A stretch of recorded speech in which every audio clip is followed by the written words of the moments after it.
Tel Aviv শুধু একটি শহর নয়, যে শহরকে বলা হতো বিশ্বের সবচেয়ে সুরক্ষিত নগরী, কিন্তু আজ সেই শহরের আকাশে জ্বলছে আগুন, মিসাইলের পর মিসাইল, আর সেই সাথে ভয়ঙ্কর ক্লাস্টার বোমার বিস্ফোরণ।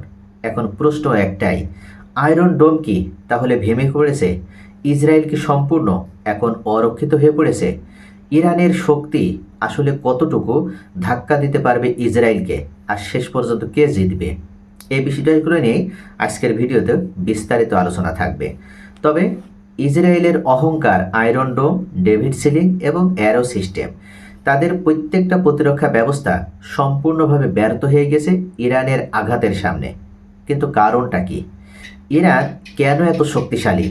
কেন ইরানকে সম্পূর্ণভাবে এখনও পর্যদস্ত করতে সক্ষম হচ্ছে না ইসরায়েল এবং আমেরিকার যৌথ শক্তি? প্রথম থেকে তারা ইরানের শীর্ষস্থানীয় নেতৃবৃন্দকে হত্যার টার্গেট নিয়ে মাঠে নেমেছিল। তারা ভেবেছিল ইরানের এর শীর্ষস্থানীয় ব্যক্তিদেরকে হত্যা করলে ইরান সরকার ব্যবস্থা দুর্বল হয়ে যাবে, রেজিম ব্যবস্থার পরিবর্তন ঘটবে এবং আমেরিকা খুব সহজেই তার তাবেদার কোনো রাজনৈতিক দলকে বা কোনো ব্যক্তিকে ক্ষমতায় নিয়ে আসতে পারবে। কিন্তু দিন যত এগোচ্ছে তত আমরা দেখছি যুদ্ধের তীব্রতা যেমন বাড়ছে, ঠিক তেমনই ইরান খোলস থেকে বের হয়ে এসে তার আসল চেহারা প্রকাশ করছে এবং একের পর এক ইরানের আক্রমণে আজকে বিশ্বের সবচেয়ে সুরক্ষিত এই তেল আবিব নগরীটি একদম ধ্বংসস্তূপে পরিণত হয়েছে।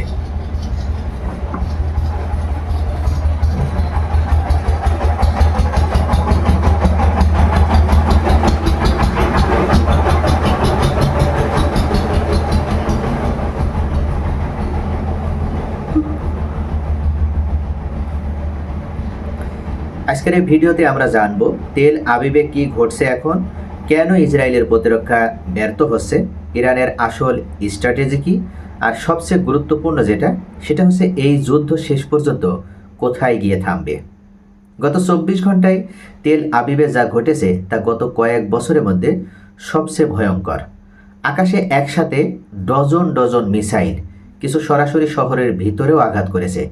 বিস্ফোরণের শব্দে কেঁপে উঠেছে পুরো শহর। ভিডিও ফুটেজে দেখা যাচ্ছে বিল্ডিং ধসে পড়ছে, আগুন জ্বলছে রাস্তাঘাটে, মানুষ আতঙ্কে দৌড়েছে। আর সবচেয়ে ভয়ঙ্কর বিষয়, কিছু হামলায় ব্যবহার করা হয়েছে ক্লাস্টার বোমা।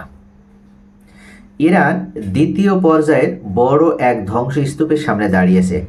তাদের প্রথম টার্গেটে শীর্ষস্থানীয় নেতৃবৃন্দ আলী খামেনি সহ যখন হত্যাকাণ্ডের শিকার হয়, তারপরে তাদের পরবর্তী স্তরে যারা ছিল তাদেরকেও ভয়াবহভাবে টার্গেট করে ইসরায়েল সম্পূর্ণভাবে তাদেরকে মৃত্যুবরণ করতে বাধ্য করেছে। আলী লারিজানি সহ শুরু করে ইরানের শীর্ষস্থানের নেত্রী বলতে বা শীর্ষস্থানের নেতা বলতে এখন একমাত্র মাসুদ পেজেশকিয়ানি আর জীবিত আছে।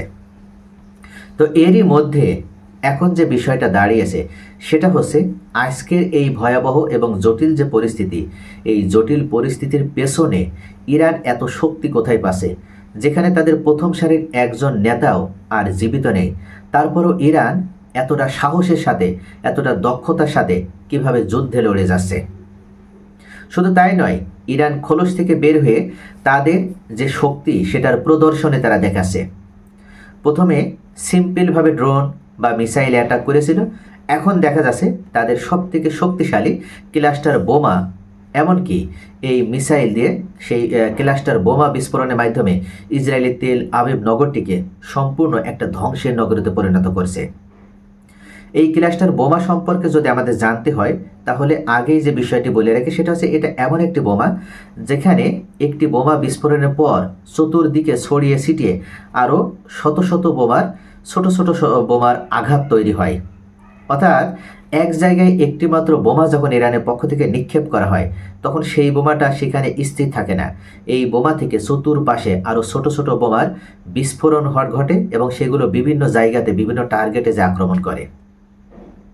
মনে রাখতে হবে এটা কিন্তু শুধু একটি বিস্ফোরণ নয়, এই বোমা আরও শত শত যে বোমা ছড়িয়ে দেয় সেটার মাধ্যমে যে কোনো টার্গেট একেবারে ধ্বংসস্তূপে পরিণত হয় এবং সেখানে মারাত্মক মৃত্যু তৈরি হয়। এটা শুধু একটা সামরিক টার্গেটও না, সাধারণ মানুষের জন্য এখন সবচেয়ে বড় হুমকি সেটা হচ্ছে তেল আবিবে শুধু যুদ্ধ নয়, এখন আতঙ্ক, বিশৃঙ্খলা আর মৃত্যুর ছায়া তৈরি হয়েছে। এতদিন ইসরায়েল তাদের যে প্রতিরক্ষা ব্যবস্থা আয়রন ডোম নিয়ে অহংকার করত, যারা আয়রন ডোমকে বলতো অপরাজেয় প্রতিরক্ষা ব্যবস্থা, আজকে তাদের সেই অপরাজেয় সেই অহংকার সম্পূর্ণভাবে চূর্ণ হয়ে গেছে। এখন প্রশ্ন তৈরি হচ্ছে, কেন এত মিসাইল শহরে ঢুকে পড়ছে, কেন সব থামাতে পারছেন না এই আয়রন ডোম? এর পেছনে মারাত্মক তিনটা বড় কারণ রয়েছে। এক নম্বরে স্যাচুরেশন অ্যাটাক, অর্থাৎ একসাথে এত মিসাইল ছোড়া হচ্ছে ইরানের পক্ষ থেকে যে সিস্টেম ওভারলেট হয়ে যাচ্ছে। অর্থাৎ আমেরিকার একজন গবেষক তিনি উল্লেখ করেছে, এমনকি মার্কিন কর্মকর্তা রয়টার্সে একটা প্রতিবেদন প্রকাশ করেছে, সেখানে উল্লেখ করা হচ্ছে যখন একটা দুইটা মিসাইল ছোড়া হয় তখন সেগুলোকে খুব সহজেই টার্গেট করতে পারে আয়রন ডোম এবং ডিফেন্স করতে পারে। কিন্তু যখন একই সাথে অনেকগুলো সোয়ার্ম অ্যাটাক করা হয় বা স্যাচুরেশন অ্যাটাক করা হয় তখন সেটা আর ডিফেন্স করতে পারে না, এমনকি এই আয়রন ডোম তখন আর সেটা ডিটেক্ট করতে পারে না। অর্থাৎ আয়রন ডোম সম্পূর্ণভাবে জ্যাম হয়ে যায়, হ্যাং হয়ে যায়। দ্বিতীয় যে কারণ সেটা হচ্ছে অ্যাডভান্স মিসাইল। নতুন ধরনের এমন কিছু মিসাইল ইরান নিয়ে আসে যেগুলো সম্পর্কে কখনো আমেরিকা বা ইসরায়েলের গোয়েন্দা সংস্থা মোসাদের ধারণাই ছিল না।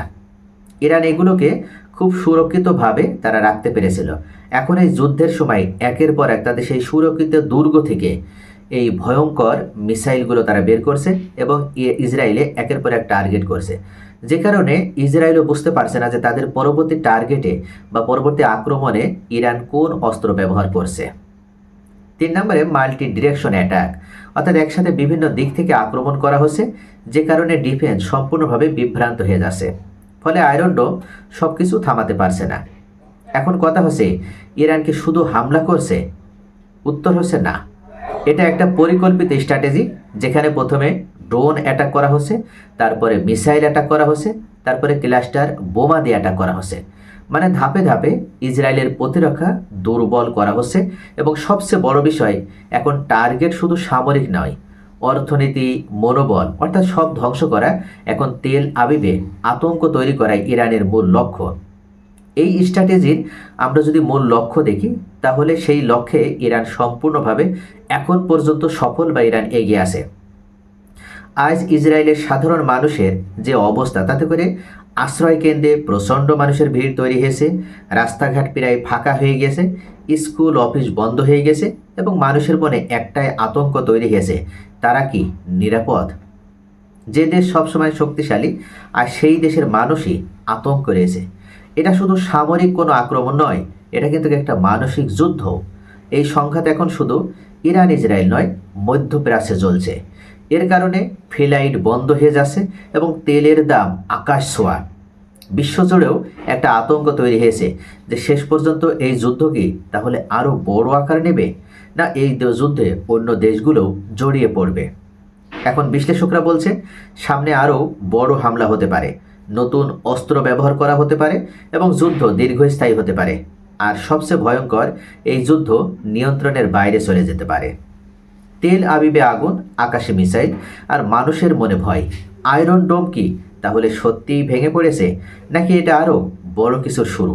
আপনার কি মনে হয় এই যুদ্ধে এখন পর্যন্ত ইরান নাকি ইসরায়েল এগিয়ে রয়েছে? কমেন্টে জানাতে ভুলবেন না। আর নিয়মিত ইরান ইসরায়েল যুদ্ধের সর্বশেষ আপডেট জানতে চ্যানেলটি সাবস্ক্রাইব করুন।